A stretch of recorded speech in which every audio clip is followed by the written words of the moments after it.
Hello guys, welcome back to my channel. This is Mama Jing in New Zealand. For today's video is magbibigay ako ng mga amazing facts na na-experience at na-learn ko dito sa New Zealand.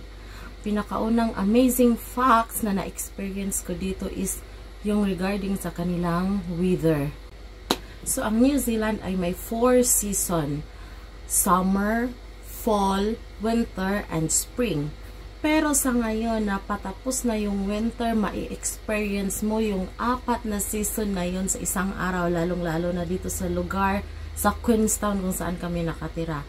Sa umaga as in mag-negative degree, tapos biglang magiging normal at mo na lang mamalaya na sa tanghali or sa pahapon. Ang init-init na kaya yung attire mo hindi na nagmamatch sa season ng panahon. Kaya nakaka-amiss siya siguro. Safe dito, yun nga sabi ng mga kaibigan ko, ang safe nga dito pero pinapatay naman tayo sa weather. Kaya yung mga may sipon, palaging nagkakaubo kasi yung panahon talaga nila is pabago-bago in just one day. Ang lamig sa umaga, biglang iinit, tapos tinatanggal mo na yung jacket mo, biglang lalamig na naman. Ganon yung weather nila dito. Pero siguro pag makabalik na talaga sa summer is mainit na yun. Pero yung simoy ng hangin kasi dito, malamig pa rin siya kahit summer. Pero ang init ng araw nila, ganon, parang naghahalo yung winter at summer. And then, alam nyo ba na ang New Zealand ay walang ahas? Yes, ahas, as in land snake. Wala yan dito sa New Zealand. Nadidetect nila kung may makapasok na ahas dito. Hindi yung kaibigan mo, friend, na ahas ang ibig kong sabihin, kundi yung ahas na snake talaga. Walang snake sa New Zealand. Ganun sila ka-safe kasi ang New Zealand is more on mga farming sila, diba? May mga hayop, baka, sheep, so hindi safe pag may ahas na makapasok dito. At hindi rin yun safe sa atin mga guys. Alam niyo na. Dalawa kasi ang klase ng ahas, pero yung ahas na sinasabi ko ngayon is yung ahas talaga na snake. Yung gumagapang, hindi yung nagme-make up. Ganon. And then, sa New Zealand is legalized na ang same-sex marriage since 2013. Ganon sila nagbibigay ng equality and rights sa mga tao. So, ina-allowed nila yung same-sex marriage. Wala silang discrimination sa mga bagay na yan.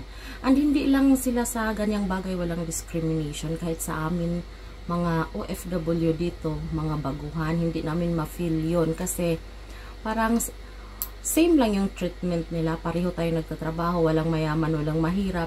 Kasi pareho tayong taxpayer. Residente ka man, bagong trabahante ka man dito sa New Zealand, pareho tayong nagbabayad ng tax. Kaya hindi uso ang discrimination, hindi uso ang bullying dito sa New Zealand. New Zealand is the least corrupt country. O diba, isa ang New Zealand sa hindi mga corrupt na bansa. Kaya mas maraming gustong manirahan at mag-for good sa New Zealand. At ito guys, ma-amazed ka talaga dahil sa populasyon ng New Zealand, 5% lang po ang tao.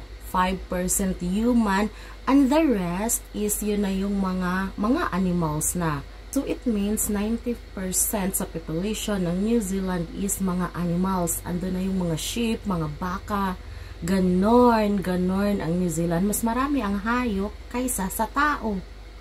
And then, New Zealand is a heaven para sa mga nature lovers. Makita nyo naman gaano kaganda ang New Zealand. Gaano kaganda yung landscaping nila, yung environment, yung lake. Kahit saan ka sa New Zealand, yan ang makikita mo. Hindi mo na, yung tipong hindi mo na kailangang magbiyahe ng malayo kasi diyan lang sa labas ng bahay mo, ang ganda na ng paligid. Ang ganda na ng nature. Kaya parang nakaka-relax siya. Kung nature lover ka, New Zealand is the best place for you. And New Zealand rank as the 2nd safest country. Guys, totoo yan. Ang safe talaga sa New Zealand. Alam niyo bang 0.7% lang ang homicide rate out of 100,000 people? San ka nun? Gaano kababa ang case nila dito? So, nabatyagan talaga ang New Zealand na safest country. And ang stable pa ng kanilang government at ang kanilang economy ay keep on growing. And trivia guys, bakit ma-proof ko na safe talaga ang New Zealand? Unang dating ko pa lang dito, yung bahay na tinitirahan namin is local siya. Ang may-ari is local. Shock ako guys. Walang lock yung CR. Walang lock yung kwarto. Syempre may nakatirang ibang lahi dun sa ibang kwarto. Yung taga dito. Tas dalawa kaming babae dun sa isang kwarto na i-share. Magkatapat lang yung kwarto namin. Tapos walang lock. Magsi-CR ka, walang lock. Kasi hindi siya required. Hindi siya kagaya sa atin na dapat pagbahay may lock tayo, di ba? Dito hindi nila rin-required ang lock kasi hindi siya safe. Paano pag na-lock mo yung bahay tapos may sunog, paano ma-rescue yung mga ganon? Paano pag may kids sa loob tas na-lock? Ganyan ang ano nila dito. Ang setup.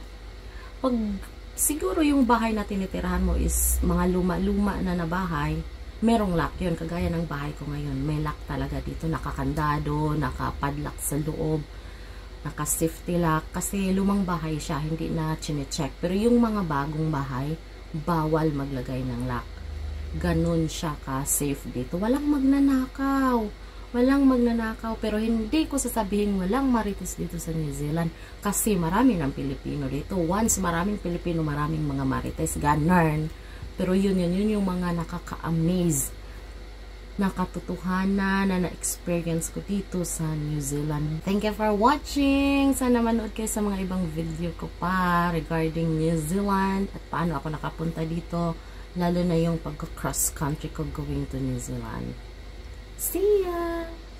At kaya medyo may na yung boses natin guys kasi yung kabilang kwarto hindi pa kasi sila gising, wala kasing pasok ngayon yung mga bata kasi family yung ano ko ka-flatmate, kaya medyo yung boses natin ganun, pero clear naman siya. Nakita ko naman sa pag-edit na marinig naman yung boses, di ba?